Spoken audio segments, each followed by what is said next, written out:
বাংলাদেশে একমাত্র ঐতিহাসিক নিদর্শন কেল্লা ঔরঙ্গাবাদ বা লালবাগ কেল্লা। পুরান ঢাকার লালবাগ এলাকার বুড়িগঙ্গা নদীর কূল ঘেঁষে এর অবস্থান।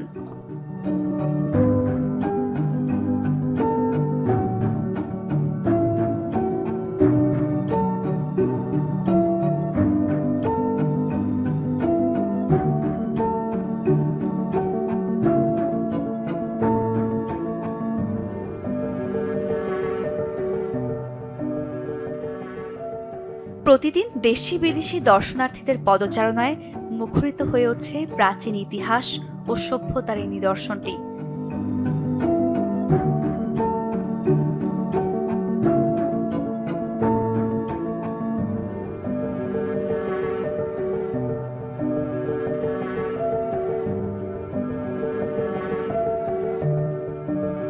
এই নিদর্শনে ব্যবহার করা হয়েছে কষ্টি পাথর, মার্বেল পাথর এবং বাহারি রঙের টালের মিশ্রণ।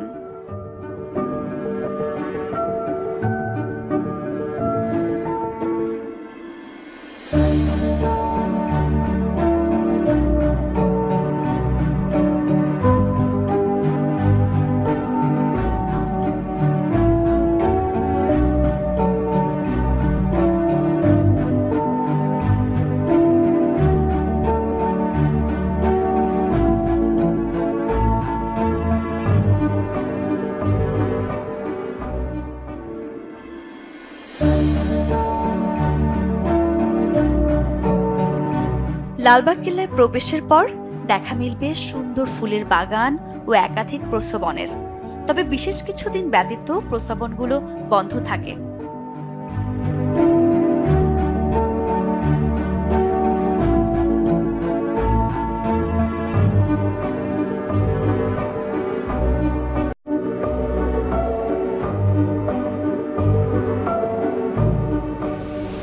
শত্রুদের প্রতিহত করার জন্য দুর্গের ভেতর মুঘল আমলে একটি সুড়ঙ্গ পথ তৈরি করা হয়েছিল। তবে বর্তমানে এই সুড়ঙ্গ পথে জনসাধারণের প্রবেশের নিষেধাজ্ঞা রয়েছে। অনেকের মতে একসময় এই সুড়ঙ্গ পথে দর্শনার্থীরা প্রবেশ করতে পারত, কিন্তু আজও এর কোনো সুনির্দিষ্ট তথ্য পাওয়া যায়নি।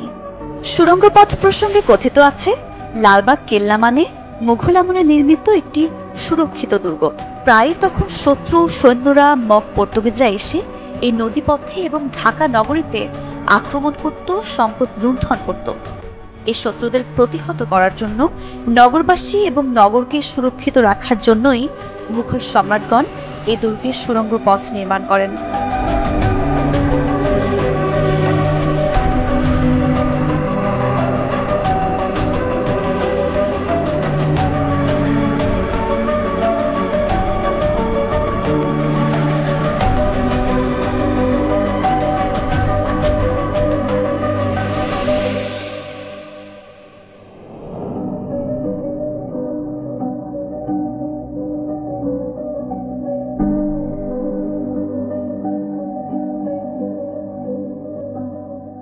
অনেক দর্শনার্থী বলে থাকেন এই সুড়ঙ্গ পথ দিল্লির সাথে সংযুক্ত ছিল এবং এটা বুড়িগঙ্গা নদীর নিচ দিয়ে ওপারে যাওয়ার একটা পথ ছিল। আসলে এই সবকিছুই অবাস্তব এবং কল্পকাহিনী।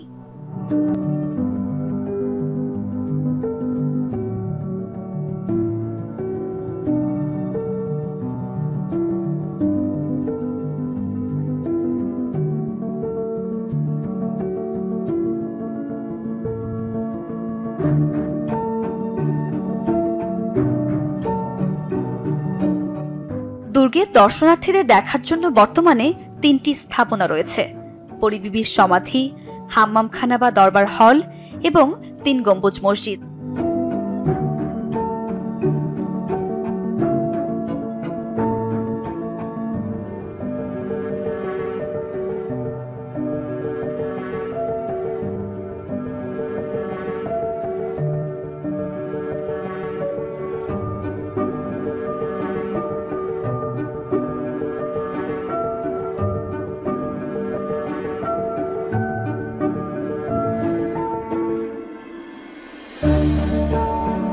কেল্লার ইতিহাস বিভিন্ন পত্রপত্রিকা, টেলিভিশন, পোস্টার কিংবা যে কোনো জায়গাতে লালবাগ কেল্লার যে চিত্রটি প্রদর্শন করা হয় সেটি মূলত পরিবিবির সমাধিস্থল।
তৎকালীন সম্রাট আওরঙ্গজেবের তৃতীয় পুত্র সম্রাট আজম শাহের সাথে 1,80,000 টাকা দেনমোহরে সুবেদার নবাব শায়েস্তা খাঁর কন্যা ইরান দুখত রাহমাত বানু ওরফে পরি বিবির বিয়ে ঠিক হয় 1868 সালে। তবে সে সুখ সয়নি। বিয়ের 16 বছর পর 1684 সালে মারা যান পরি বিবি। তার মৃত্যুর পর দুর্গের অভ্যন্তরে মসজিদ ও দরবার হলের মাঝখানে শায়িত করা হয় তাকে। তারপর থেকে জনসাধারণের কাছে স্থানটি পরিবিবির সমাধিস্থল নামে পরিচিতি লাভ করে। পরিবিবির সমাধিসৌধে প্রবেশের জন্য 3টি প্রবেশপথ রয়েছে, তবে বর্তমানে দর্শনার্থীদের ব্যবহারের জন্য মাত্র একটি প্রবেশপথ উন্মুক্ত। সমাধিস্থলটি চতুষ্কোণ আকৃতির এবং তারই সাথে মার্বেল পাথর, কষ্টি পাথর, অভ্যন্তরীণ 9টি কক্ষ অলঙ্কৃত। কক্ষগুলোর ছাদ কষ্টি পাথরের তৈরি। 20.2 মিটার বর্গাকৃতির এই সমাধিস্থলটির কেন্দ্রীয় কক্ষের উপরে কৃত্রিম গম্বুজটি একসময় স্বর্ণখচিত ছিল, তবে এখন তা তামার পাত দিয়ে আচ্ছাদিত।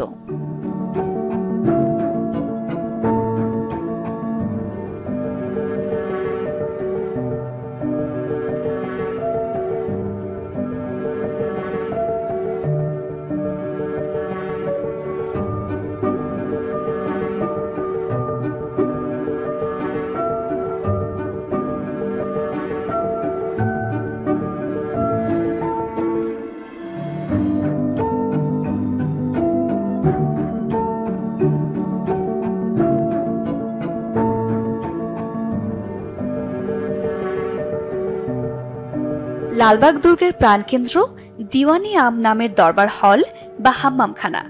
তৎকালীন সম্রাট আজম শাহ দ্বিতল বিশিষ্ট এই ভবনটি নির্মাণ করলেও এটি ব্যবহার করতেন সুবেদার শায়েস্তা খাঁ। ভবনের নিচতলা ব্যবহার হতো হাম্মামখানা বা নবাব শায়েস্তা খাঁর বাসভবন হিসেবে এবং দ্বিতীয় তলা থেকে তখনকার সকল বিচার কার্য পরিচালনা করা হতো।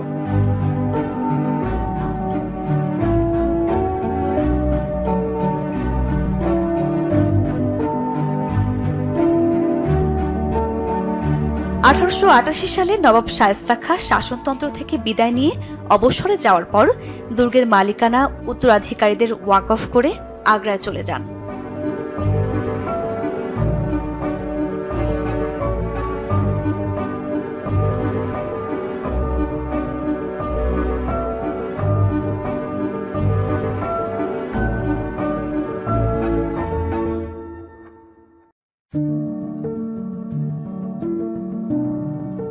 বর্তমানে পুরো ভবনটি জাদুঘরের প্রত্নসম্ভার। মুঘল শাসনামলের অসংখ্য স্মারক ঠাঁই পেয়েছে এখানে।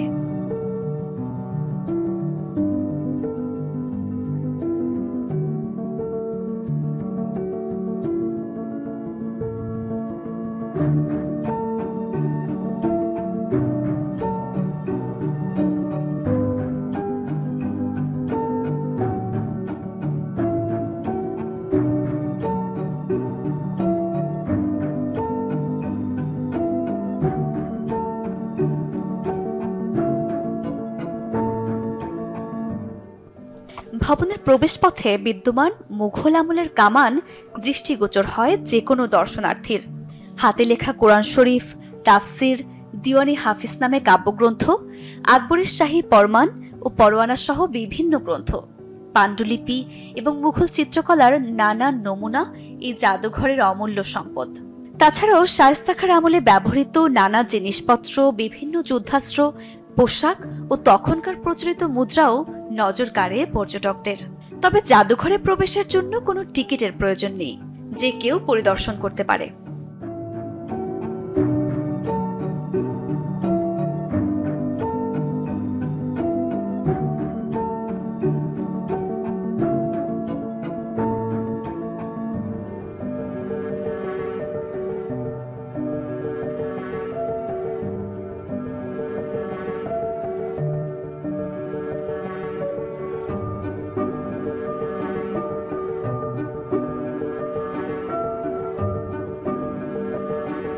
লালবাগ কেল্লার স্থাপনাগুলোর মধ্যে অন্যতম হচ্ছে 3 গম্বুজ বিশিষ্ট মসজিদ। পরিবিবির সমাধিস্থলের প্রায় 170 ফিট পশ্চিমে এটি অবস্থিত। সম্রাট আজম শাহ বাংলার সুবেদার থাকাকালে এই মসজিদ নির্মাণ করেন। মসজিদটি উত্তর দক্ষিণে 65 ফুট ও পূর্ব পশ্চিমে 32.5 ফুট।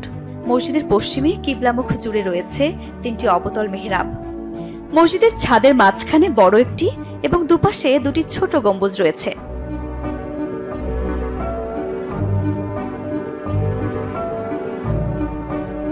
পুরনো এই মসজিদে নামাজ আদায় করতেন দুর্গের তৎকালীন মুঘল রাজেন্দ্রবর্গ। বর্তমানে এই মসজিদে জামাতের সাথে সালাত আদায় করা হয়। তাছাড়াও স্থানীয় মুসল্লিদের অংশগ্রহণে এটি এখন প্রশান্তির প্রাঙ্গণ।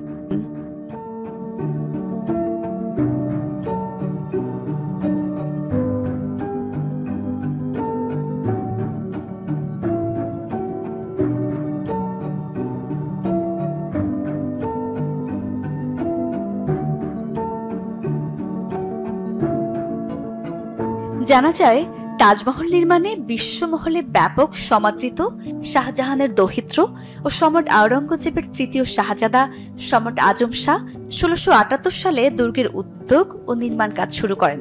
উল্লেখ্য, খুব অল্প সময় অর্থাৎ 15 মাস আজম শাহ তখনকার বাংলার মুঘল সম্রাট ছিলেন। দুর্গের একটি মসজিদ ও দরবার হল নির্মাণের পরই আজম শাহ তার বাবার ডাকে দিল্লিতে চলে যান তখনকার মারাঠা বিদ্রোহ দমন করার জন্য। তিনি চলে যাবার পর দুর্গ নির্মাণের কাজ যদিও সাময়িকভাবে বন্ধ হয়ে যায়, তবে তার 1 বছর পর তৎকালীন সুবেদার নবাব শায়েস্তা খাঁর উদ্যোগে সেই নির্মাণ কাজ পুনরায় শুরু হয়।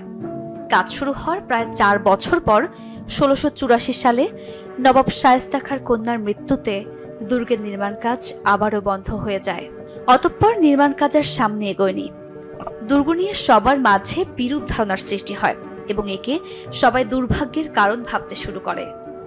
পরিবিবির মৃত্যুর পর তাকে দুর্গে নির্মাণাধীন মসজিদ ও দরবার হলের মাঝখানে চিরনিদ্রায় সমাহিত করা হয়।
ঢাকা থেকে মুর্শিদাবাদের রাজধানী স্থানান্তর করার কারণে নবাব শায়েস্তা খাঁ ঢাকা ত্যাগ করেন।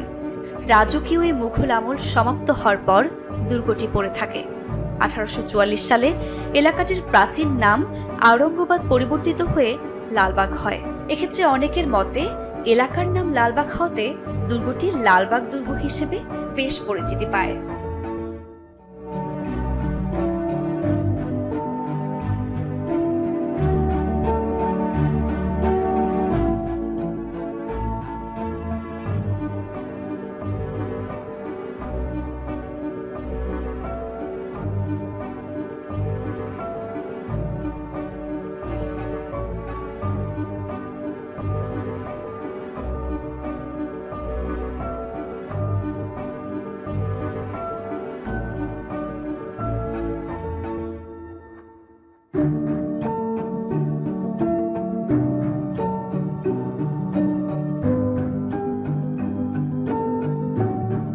অতঃপর দুর্গের প্রাচীর 1910 সালে সংরক্ষিত স্থাপত্য নিদর্শন হিসেবে প্রত্নতত্ত্ব বিভাগের আওতায় এনে সংস্কারের মাধ্যমে এর পূর্বের রূপ ফিরিয়ে আনা হয়।